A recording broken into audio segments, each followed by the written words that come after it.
Emmanuel, God is with us.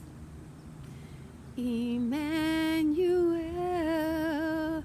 God is with us. I picked up some barley seed from Siskiyou Seeds. They had the Burbank barley that is hulless. This is an easier form of barley for home gardeners. When it's hulless, you don't have to process it as much if you want to use the wheat product. In this case, it's going to be barley, which you can substitute for wheat. I don't know if that has gluten or not, but and of course, one of the big uses for barley in America is to make beer. So there it is. I am using this barley as a nurse crop. I have been informed that barley is a great nurse crop for carrots. Carrots take forever to germinate. By the time they get their germ up, the barley is pretty much finished. It takes the carrots a month to come up. It takes onions forever to come up. So you can put barley in the place where you are going to grow your onions and carrots. The seeds can be in, or the seedlings can be in, because onions you have to grow when you're growing them from seed for so long before they even become small onions. During that time, you can grow grain in that spot, because eventually, like a year later, the onions will be big. But during that year's time, you can grow what's called a nurse crop. And that's what I'm going to do with this barley that I got from Siskiyou Seeds. So stay tuned for me to show you how I'm doing my first barley planting ever. In this cover crop video, I am growing a delicious food crop that is out of favor, but it's nutritious, it's healthy, it's gluten-free. It's very popular in Asian culture. They make buckwheat noodles like we make noodles with wheat. I want you to take a look at the fact that I am a mature woman. I have no tools in my hands. I don't have a dibber. I'm using my finger to punch a hole in the soil, and then I am placing the buckwheat seed, in this case it's the barley seed, into the hole in the soil. I also want you to notice that the soil is not cleared. You don't have to clear the soil to plant grass. Anybody who has a vegetable garden knows that grass will pop up all over your vegetable garden, no problem.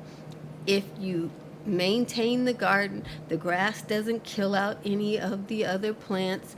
Fruit trees are very comfortable with grass growing underneath them. This is something that's easy.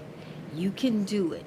I remember I was watching somebody's video, and somebody said, what did gardeners do before they had bags of compost and bags of fertilizer to buy?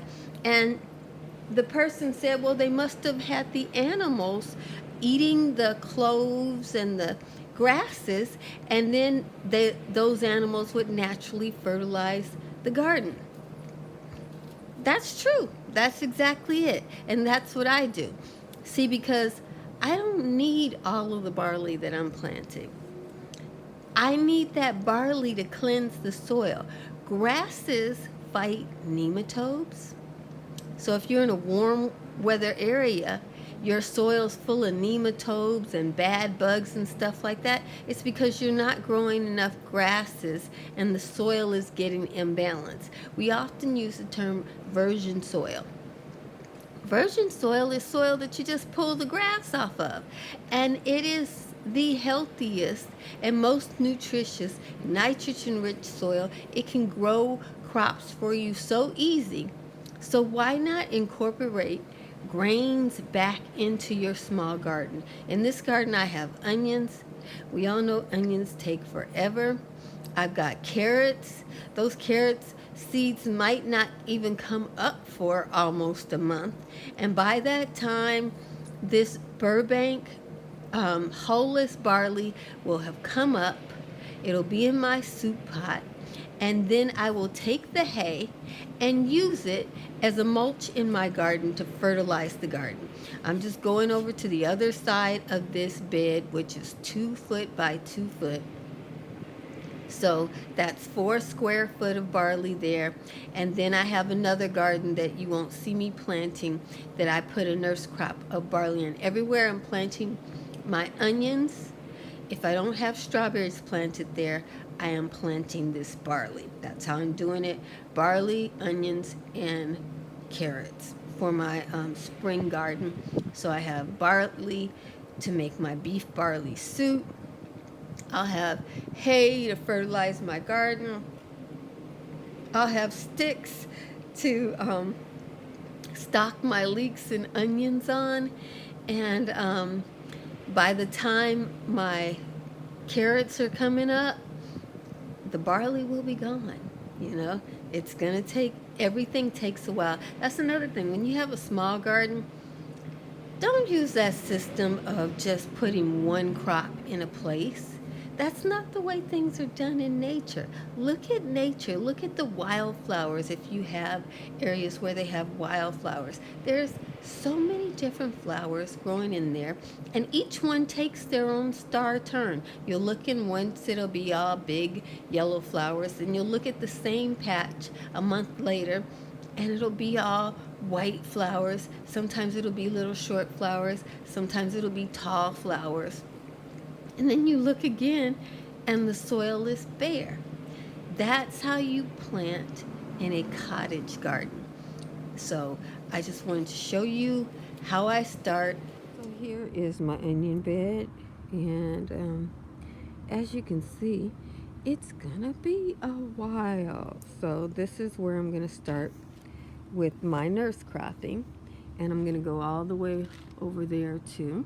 I had oats there in the winter time and also in the early spring, but the oats are drying out. They'll be, you know, going on to glory pretty soon. You can start to see some dried oats waving in the wind. They look very artistic. I love oats. I love the blue-green color of the grasses. And I've got onions going to flower, so it's a nice world there. So let's just go on over this and get started. I decided I could use 2 handy dandy tools.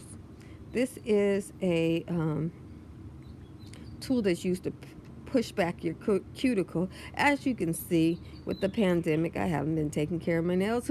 Where am I going? Who's gonna see it? You know, the grocery, and I got on gloves everywhere I go, so I forget about it. And I'm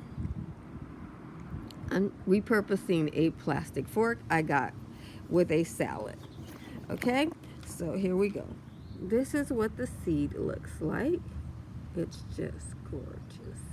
Yeah, that's home grain. Burbank, California. That's very close to Los Angeles, California, and it is in Los Angeles County. So he was doing his work very, very close to me, I presume. And I find that the seeds that he worked with do good in my garden. Yeah. We're in kind of tight quarters here because I'm in my little pathway, and I have food in this garden. But right here, I got to make sure that I don't put it in the pathway. So I'm going to put a couple of rows here. Yeah. So I'm just going to shove this seed into the soil pretty deep, because as you see, it's not much to it. And then I'm going to go 3 inches away and do the same thing again. And then from my stick there, I'm going to go 3 inches away, shove the seed as deep into the soil as I can.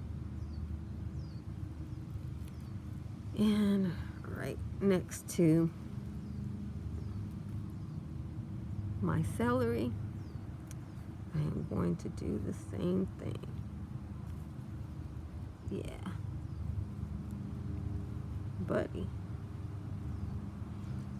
When you're planting into an established bed like this, you got to make sure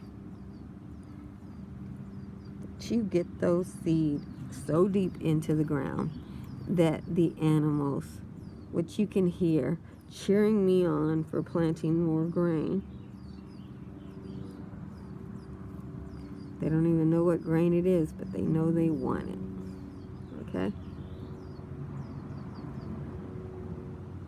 Got to get that deep into the soil.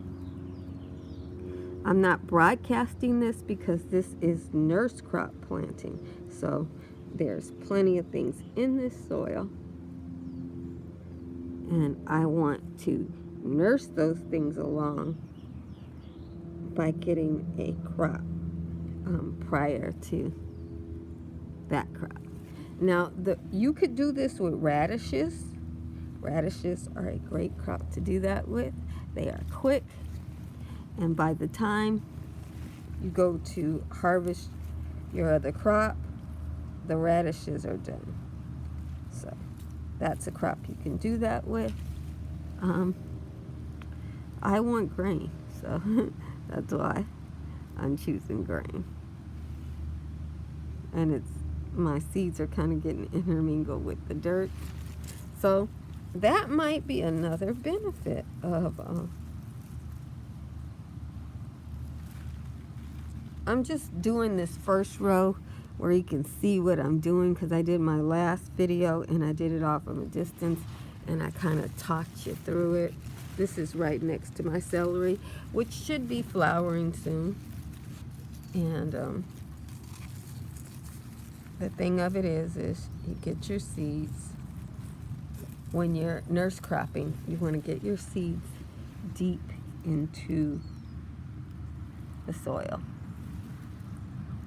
You know, and I mean, if they don't all come up for you, you can go back and plant them again.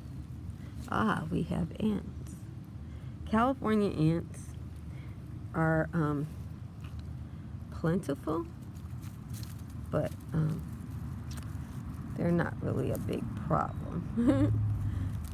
Their bite, you get a little sting from it, but it's not a big deal.